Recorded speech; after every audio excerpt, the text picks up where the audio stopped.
ನಿಮ್ ಮೇಡಮು ಎಲ್ಲ ಕಡೆ ಗಮನ ಕೊಡ್ತಿರ್ಬೋದು, ಆದ್ರೆ ಅಡ್ಗೆ ಮಾಡೋರು ಹೈಜೀನಿಂದ ಅಡ್ಗೆ ಮಾಡ್ತಾರೆ ಅಂತ ಏನ್ ಗ್ಯಾರಂಟಿ?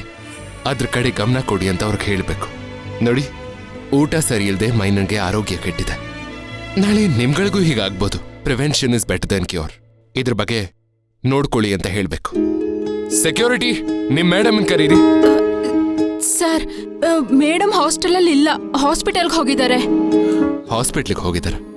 ಯಾಕೆ? ಅವ್ರಿಗೂ ನಿಶಕ್ತಿನ? ಅಲ್ಲ ಸರ್, ನಮ್ ಹಾಸ್ಟೆಲಲ್ಲೇ ಅಡ್ಗೆ ಮಾಡೋರು ದುಂಡಮ್ಮ ಅಂತ ಇದ್ದಾರೆ. ಅವ್ರಿಗೆ ಹುಷಾರಿಲ್ಲ ಅಂತ ಮೇಡಮ್ ಹಾಸ್ಪಿಟಲ್ಗೆ ಕರ್ಕೊಂಡು ಹೋಗಿದ್ದಾರೆ. ಸರಿ, ಅವ್ರು ಬಂದಾದ್ಮೇಲೆ ಮಿಸ್ ಮಾಡ್ತಾ ಇನ್ಫಾರ್ಮ್ ಮಾಡಿ. ಸರಿ ಸರ್. ಮೈನಾ ಬಾ, ರೆಸ್ಟ್ ಮಾಡು.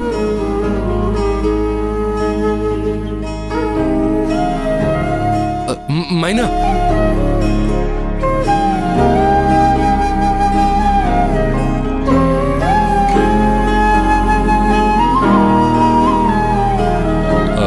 ನಿನ್ ರಿಪೋರ್ಟ್ಸು ಮಾತ್ರೇನೂ ಇದ್ರಲ್ಲೇ ಇದೆ.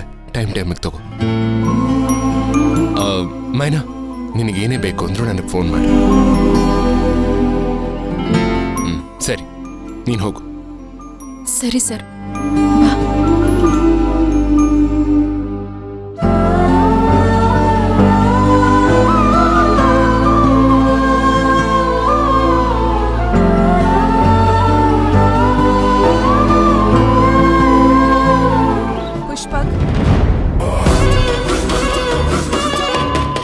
ಏನು ಇಷ್ಟೆಲ್ಲ ಆದ್ರೂ ನೀನ್ ಮತ್ತೆ ಮೈನಾ ಹಿಂದೆ ಹೋಗ್ತಾ ಇದೆಯಲ್ಲ?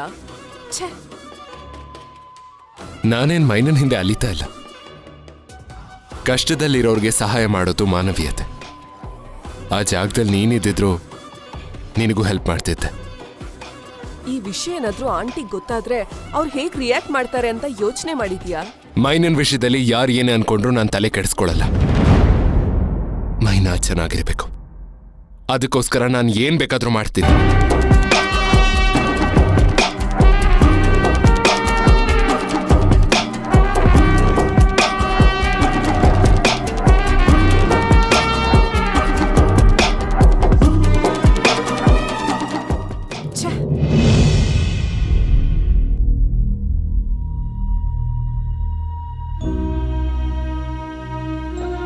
ಮೈನಾ, ಕುತ್ಕೋ. ಕೊಡಿಲಿ, ನಾನು ಊಟ ತಗೊಂಡ್ ಬರ್ತೇನೆ. ತಿನ್ಬಿಟ್ಟು ಮಾತ್ರೆ ಹಾಕೊಳ್ಳುವಂತೆ. ಕೂತಿರು.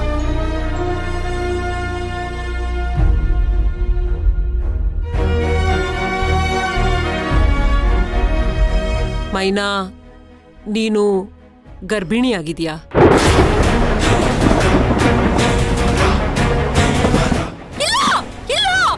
ಹೌದು ಅಂತ ರಿಪೋರ್ಟ್ ಹೇಳ್ತಾ ಇದೆ ಅಲ್ವಾ?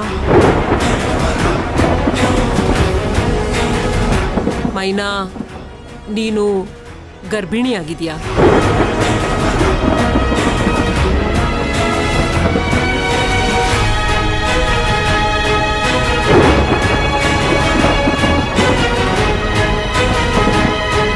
ಮೈನಾ, ನೀನು ಗರ್ಭಿಣಿಯಾಗಿದ್ಯಾ? ಹೌದು ಅಂತ ರಿಪೋರ್ಟ್ ಹೇಳ್ತಾ ಇದೆ ಅಲ್ವಾ?